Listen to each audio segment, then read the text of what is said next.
বন্ধুরা এখন কথা বলবো মোহনবাগান ভার্সেস মুম্বাইয়ের ম্যাচ নিয়ে, যেখানে আইএসএলের প্রথম ম্যাচ, যেখানে মুখোমুখি হতে চলেছে মুম্বাই ভার্সেস মোহনবাগান। কার পাল্লা ভারী? আইএসএল এমনিতে মোহনবাগানের শক্ত গাঁট হচ্ছে মুম্বাই সিটি এফসি।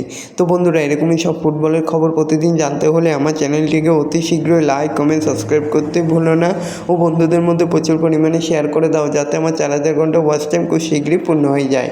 তো বন্ধুরা শুক্রবার থেকে শুরু হচ্ছে আইএসএলের ম্যাচ, যেখানে প্রথম ম্যাচে মুখোমুখি গতবারের লিগ চ্যাম্পিয়ন মোহনবাগান ও আইএসএল কাপ জয়ী মোহনবাগান নয় মুম্বাই সিটি এফসি। গত মরশুমের সেরা দুই দলের লড়াই দিয়ে শুরু হয়েছে এবছরের লিগের লড়াই।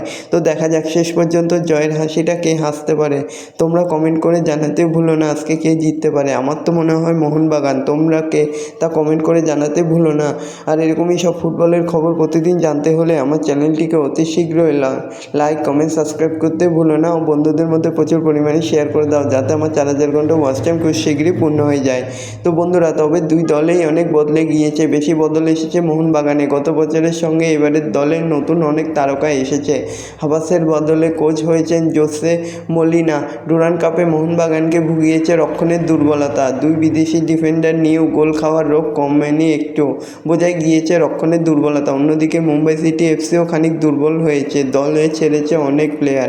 তবে মুম্বাই এখনও ম্যাচ জেতানোর মতো বহু ফুটবলার আছে। তো দেখা যাক আজকের ম্যাচে কে জিততে পারে। এরকমই সব ফুটবলের খবর প্রতিদিন জানতে হলে আমার চ্যানেলটিকে অতি শীঘ্র লাইক কমেন্ট সাবস্ক্রাইব করতে ভুলো না ও বন্ধুদের মধ্যে প্রচুর পরিমাণে শেয়ার করে দাও, যাতে আমার 4000 ঘন্টা ওয়াচ টাইম খুব শীঘ্রই পূর্ণ হয়ে যায়। ধন্যবাদ সবাইকে।